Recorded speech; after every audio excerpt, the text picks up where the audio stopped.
Nomor 26.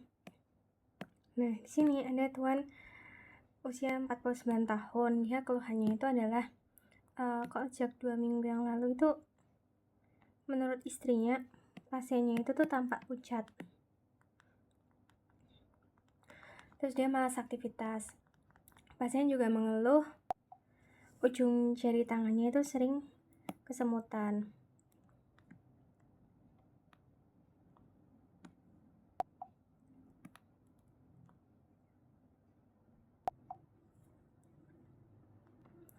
Pucat, terus lesu ya, dia malas aktivitas, terus kesemutan. Nah, tanda vitalnya dia normal, tapi ternyata konjungtivanya anemis, lidahnya licin. Nah, pemeriksaan labnya ini ada anemia, hematokritnya juga turun, MCV-nya nih gede, lebih dari 100, MCH-nya sih normal.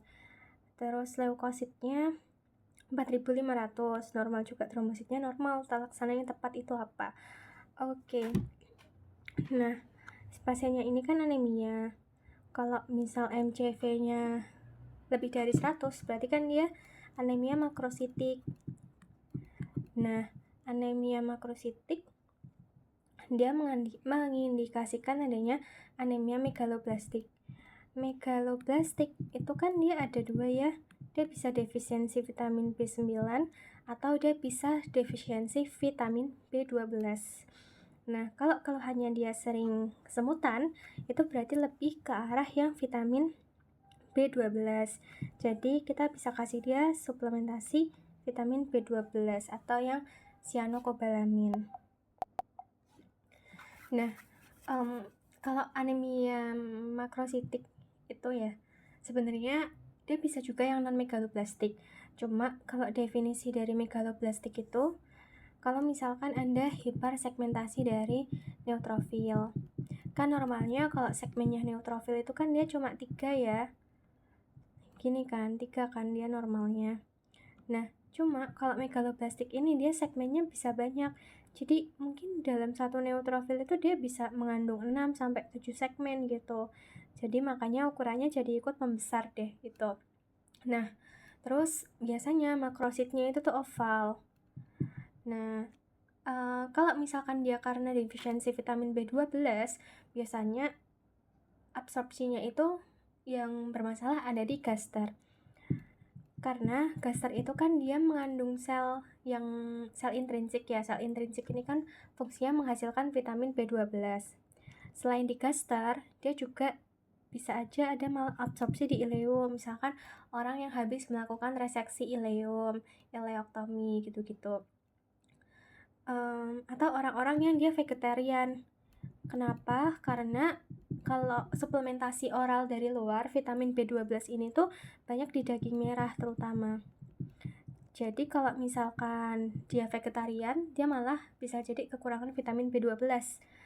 Nah, kalau misalkan asam folat ini dia juga bisa karena oral intake yang kurang. Misalkan dia kurang makan sayur. Jadi kalau kebalikannya dari si B12, kalau B12 vegetarian bikin dia defisiensi vitamin B12, tapi kalau kurang makan sayur dia bisa bikin defisiensi B9.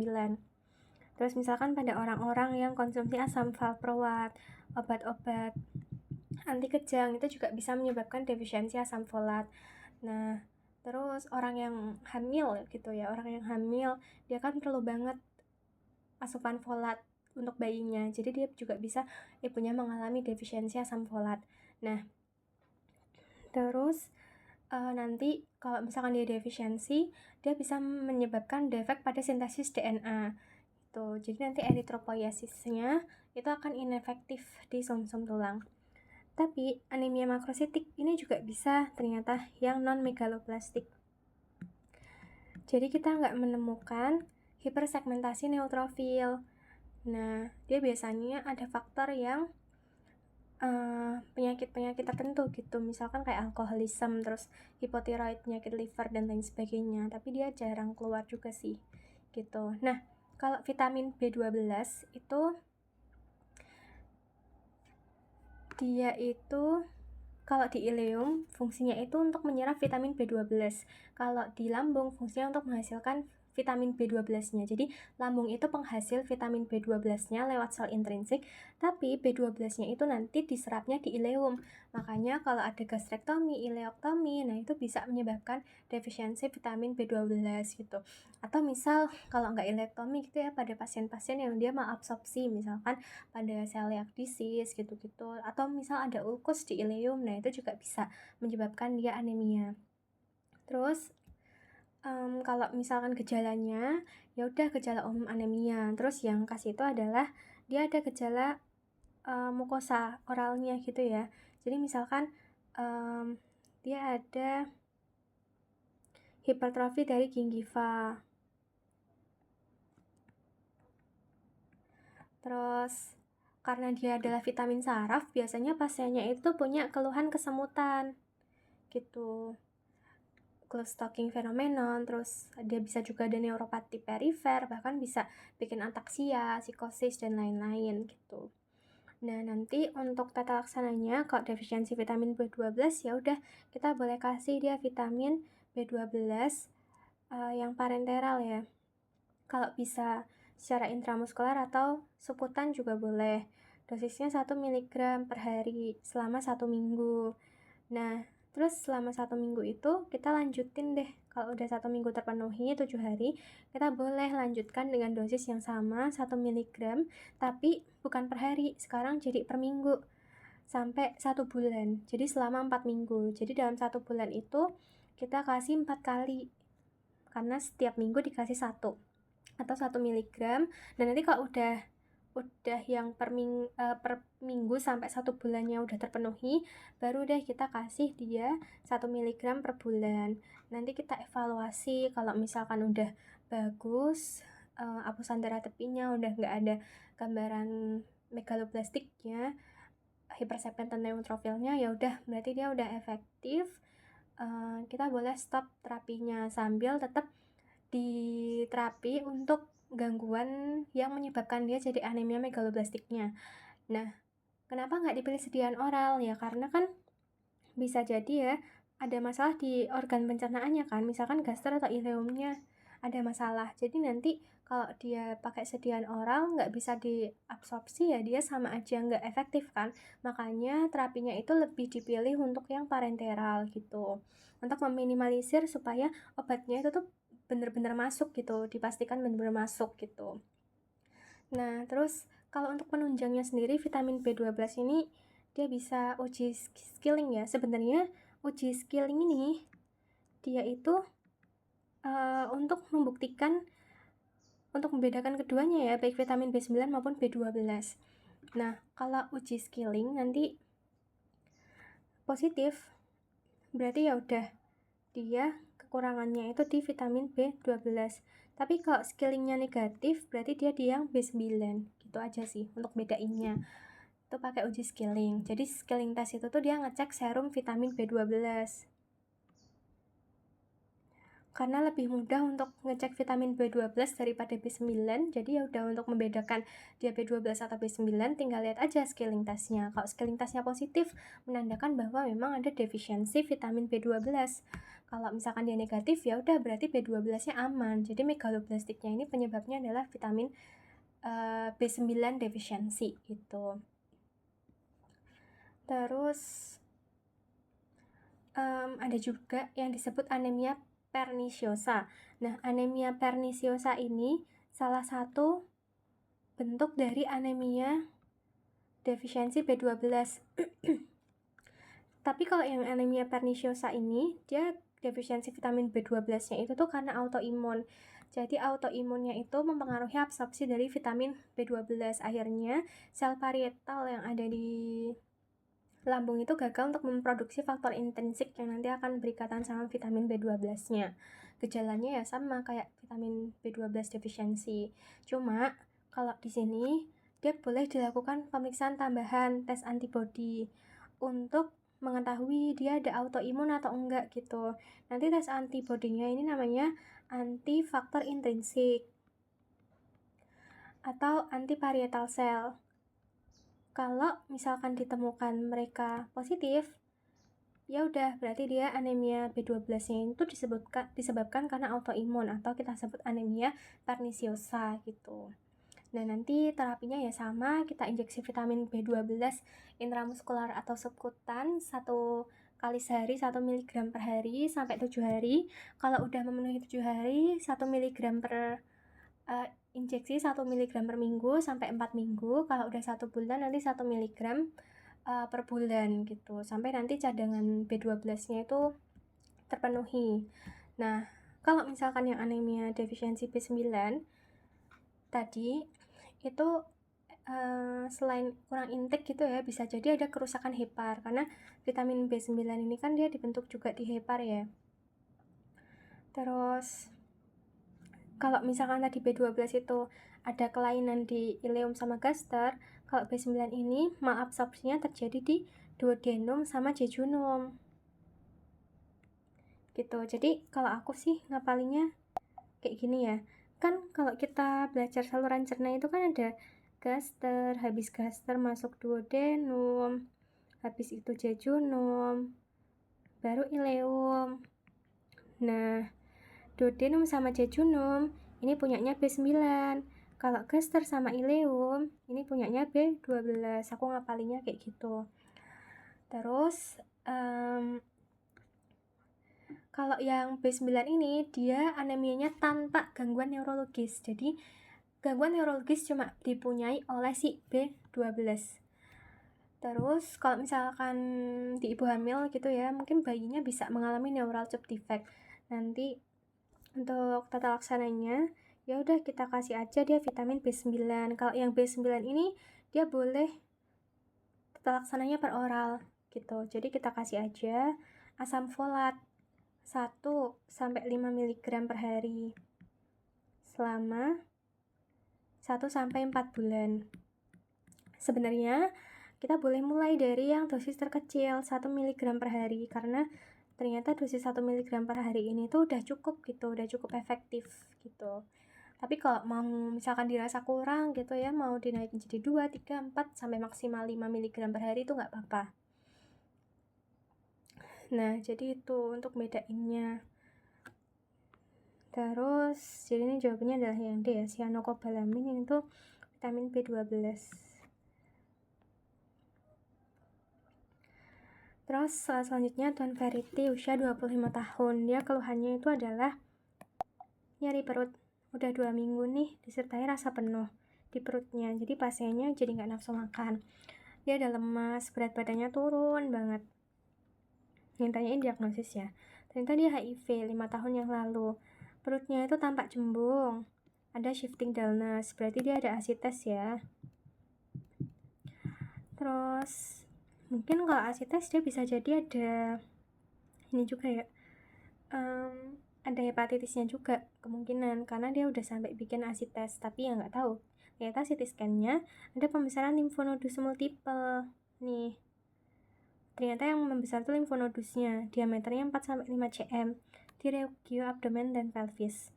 Biopsinya ternyata Starry-Sky appearance. Nah, ini gampang banget. Starry-Sky appearance ini adalah hasil biopsi untuk non-Hodgkin lymphoma. Kalau lymphoma Hodgkin itu nanti akan ditemukan Rich-Steinberg cell atau gambaran owl eye. Kalau limfangitis itu berarti ada peradangan pada saluran limfanya.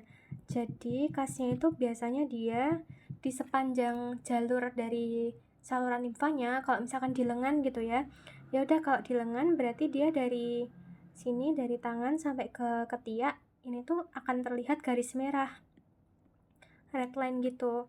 Kalau misalkan saluran limfa yang bawah yang bermasalah, ya udah dia akan kelihatan garis merahnya itu dari kaki sampai ke paha. Itu cirinya limfangitis. Terus kalau limfadenitis TB nanti mungkin dari biopsinya akan ditemukan nekrosis perkejuan khas TB. Terus dari soalnya kan ada kata-kata dia ada gejala TB-nya gitu. Kalau peritonitis TB berarti nanti akan ada defense muskular. Terus biasanya ada fenomena papan catur. Jadi fenomena papan catur itu defense muskularnya itu tuh membentuk kayak papan catur gitu loh. Misalkan ini regio abdomen ya, defense-nya mungkin di sini, sininya kosong, sininya defense, sini kosong, sini defense, sini kosong, sini defense, sini kosong, sini defense. Itu fenomena papan catur pada peritonitis TB. Untuk nomor 28, Tuan Valor, dia usianya 36 tahun. Datang dengan keluhan diare berulang, terus batuk lama juga udah 1 bulan. Berat badan pasiennya itu tuh turun sebanyak 4 kg dalam 1 bulan terakhir. Padahal pasiennya ini tuh merasa dia banyak makan kok gitu. Terus riwayat berhubungan seksual sesama jenis. Pemeriksaan tanda vitalnya dalam batas normal. Terus pemeriksaan oralnya ada plak keputihan. Dia meninggalkan dasar eritem ketika diangkat. Ini adalah candidiasis ya. Tapi dia masih di oral gitu, karena nanti beda stadiumnya. Kalau dia di oral, masih di oral, dia bisa masuk stadium 2 ya biasanya. Kalau misalkan dia sampai ke esofagus gitu, nah ini biasanya udah masuk ke stadium 3. Tapi balik lagi, orang dengan HIV AIDS itu kan dia gejalanya banyak ya, gak cuma satu. Jadi kalau misalkan ditemukan banyak gejala, kita selalu pilih dia gejala yang paling berat untuk menentukan stadiumnya. Jadi tentuin stadium paling tinggi itu dari gejala yang paling beratnya gitu. Nah, kalau misalkan stadium 1 ya, HIV stadium 1 itu dia kadangkala asimptomatis. Kadang dia cuma ditemukan aja limfadenopati generalisata. Kalau misalkan stadium 2, dia udah mulai ada penurunan BB. Tapi penurunan BB-nya itu masih kurang dari 10% dari BB awal. Terus bisa ada ISPA berulang, terus bisa juga ada infeksi virus ya yang bikin dia jadi misalkan herpes zoster, terus dia sariawan berulang atau ulkus mulut berulang. Atau misalkan ada dermatitis seboroik. Nah, kalau misalkan dia di stage 3, oh ya sorry, ini candidiasis oral tuh dia masuk stage 3, kalau esofageal udah masuk stage 4, sorry. Nah, untuk yang stadium 3 itu dia penurunan BB juga, tapi udah lebih dari 10%. Terus udah ada infeksi opportunitis, jadi orangnya jadi sering diare kronis tanpa sebab yang jelas, lebih dari 1 bulan. Terus dia demam juga, demamnya itu tuh intermittent atau bisa menetap udah lebih dari 1 bulan, gak sembuh-sembuh gitu. Terus candidiasis, tapi dia masih yang di mulut atau oral. Nah, bisa juga ada oral hairy leukoplakia, dimana oral hairy leukoplakia ini selain di HIV dia juga bisa ditemukan pada perokok atau konsumsi alkohol dan biasanya merupakan lesi prekanker. Nah, kalau bedainnya dari candidiasis, kalau candidiasis kan dia bisa dikerok tapi nanti meninggalkan dasar eritem. Kalau oral leukoplakia ini dia nggak bisa dikerok gitu. Terus kalau untuk yang infeksi lainnya bisa ada TB parunya. Nah, ini kan pasiennya juga BTA-nya udah positif ya. Jadi udah ada TB parunya juga. Terus bisa jadi ada infeksi bakteri yang parah gitu, bisa sampai meningitis, emphysema, bahkan bakteremia. Terus sumsum tulangnya juga udah mulai bisa kena, jadi bisa ada pansitopenia gitu, karena ada supresi dari sistem imun juga kan gitu. Bisa anemia, neutropenia, trombositopenia.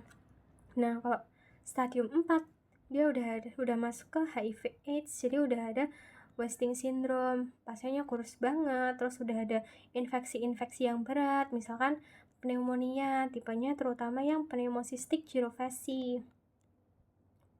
Terus kalau candidiasis, dia udah sampai esofagus.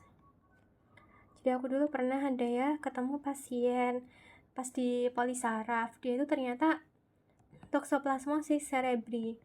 Nah, toxoplasmosis cerebri pas visit gitu dia bilang ke dokternya kalau misalkan tenggorokannya tuh rasanya nggak enak. Ternyata setelah dicek dia udah ada candidiasis, tapi nggak cuma di mulut ya, kayak di areal faring, laring ke bawah. Itu tuh dia udah mulai ada putih-putihnya juga. Jadi candidiasisnya udah sampai esofagus. Nggak cuma toxoplasmosis saja, ternyata dia juga ada kandidiasis esofagealnya. Jadi kan dia sangat mendukung untuk stadium 4-nya ya. Terus kalaupun dia TB-nya ini udah nggak di paru lagi, alias dia udah TB-nya ekstra paru. Terus jenis terus bisa juga ada sarkoma Kaposi. Terus Cryptococcus, karena Cryptococcus neoformans. Terus habis itu dia juga bisa kena kanker. Jadi lebih karena dia gampang terinfeksi gara-gara gara-gara imunodefisiensinya, banyak virus yang mudah menyerang dia. Nah, beberapa virus itu kan dia juga bisa memicu limfoma ya. Kalau misalkan nih limfoma Hodgkin, berarti dia bisa karena infeksi virus EBV, biasanya penularannya lewat secret air liur, misalkan ciuman gitu. Terus kalau misalkan limfoma non-Hodgkin itu lebih variatif lagi virusnya gitu, dia nggak cuma dari EBV, mungkin dia ada virus lainnya, bahkan termasuk HIV itu sendiri bisa bikin limfoma. Jadi bisa limfomanya dia non-Hodgkin atau limfoma cerebral gitu-gitu.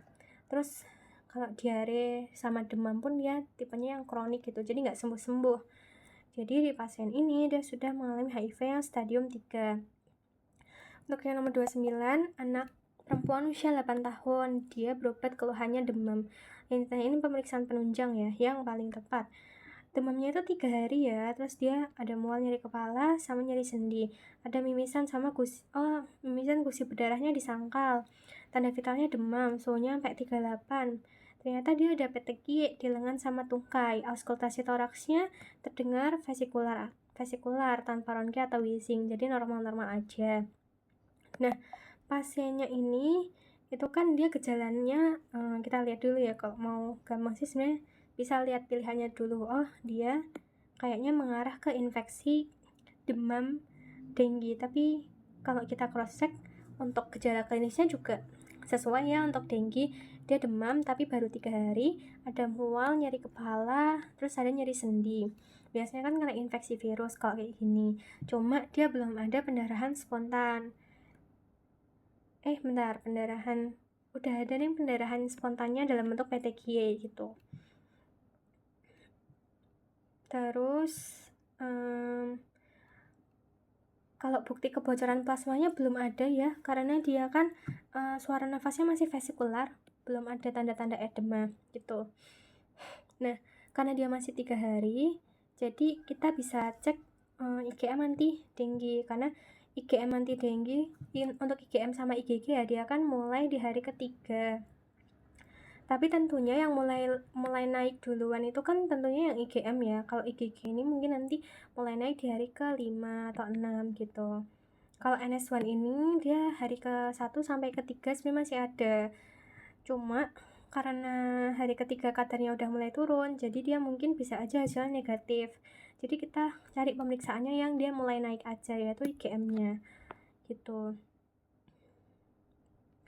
Nomor 30, nyonya usia 50 tahun, dia tidak sadarkan diri ya, udah 45 menit. 1 hari yang lalu dia itu terus meracau, sulit diajak komunikasi, berarti dia udah mulai ada delirium nih. Ternyata sebelumnya dia itu tuh ulkus diabetes, tapi pulang karena nggak punya biaya. Tekanan darahnya dia udah shock 65 per palpasi, heart rate-nya juga meningkat, darahnya meningkat, suhunya pun juga meningkat. Terus dia dikonfirmasi dengan akral dingin CAT memanjang, berarti udah ada shock juga. Terus ternyata dia ada gangren pedis sinistra karena ulkus DN-nya itu ya udah mengalami kematian untuk jaringan pada kakinya. Terus labnya ternyata HB-nya ini ada anemia, terus hematokritnya dia di 33, leukositnya juga meningkat, sama trombositnya ya turun dikit lah. Nah, ini diagnosisnya apa? Ini kan jelas dia mengarah ke arah sepsis ya. Sepsis itu kan artinya ada infeksi ya. Infeksi bakteremia yang pokoknya udah parah banget. Kalau dia sampai bikin shock ya udah berarti dia shock sepsis. Karena infeksinya ini sudah sampai menyebabkan vaskular resistennya itu tuh menurun. Jadi tekanan darahnya itu nggak bisa dipompa. Jadi ini jawabannya adalah yang D.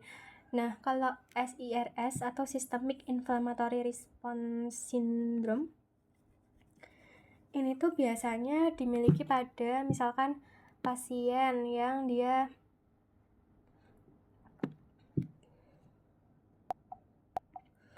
bisa pada kondisi infeksi atau non-infeksi juga bisa sih. Tapi intinya dia terjadi respon inflamasi sistemik gitu di tubuh. Nah, kalau SIRS ditambah, jadi ada respon inflamasi ditambah infeksi, itulah sepsis gitu. Jadi sepsis ini kan inflamasi aja, inflamasi sistemik. Kalau sepsis itu pasti dia SIRS, tapi penyebabnya adalah infeksi. Nah, itu kalau penyebab SIRS yang non-infeksi itu bisa aja misalkan kayak luka bakar yang luas, terus shock hipovolemik, emboli, dan lain-lain sebagainya. Pokoknya semua hal yang bisa menyebabkan inflamasi sistemik gitu. Terus kalau misalkan sepsis berat, itu berarti udah ada sepsis plus udah ada kerusakan organ. Kerusakan organ ini bisa ditandai apa aja. Misalkan kalau dia organ parunya yang rusak, ya udah mungkin dia kan kalau paru rusak dia oksigennya yang di delivery nggak bisa bagus ya, jadi nanti pernafasannya pun tipenya juga akan diganti jadi anaerobik. Padahal anaerobik itu dia hasilnya bisa menghasilkan laktat, jadi nanti bisa hiperlaktatemia. Kalau dia mengenai ginjal, ya udah manifestasinya oliguria. Terus bisa juga menyebabkan distress respirasi. Nanti ditandai dengan PaO2 per FiO2-nya yang turun kurang dari 300. Kalau misalkan dia masih dia dibagi juga ya derajatnya. Kalau dia masih 200 sampai 300 berarti ARDS-nya tipe yang mild. Kalau misalkan dia di 100 sampai 200 berarti dia yang moderate. Kalau misalkan dia kurang dari 100 berarti dia yang severe ARDS. Nah, terus bisa juga dia di pembuluh darah mengakibatkan trombositopenia. Jadi trombositnya kurang dari 100.000. Kalau di hepar, dia bisa bikin bilirubinnya naik. Terus INR atau APTT-nya memanjang. Terus dia juga bisa bikin penkes. Ginjal tadi selain oliguria juga bisa ya kreatininnya meningkat gitu. Terus dia juga bisa sampai bikin hipotensi. Tapi bedanya kalau yang di sini itu hipotensinya dia itu masih responsif terhadap cairan.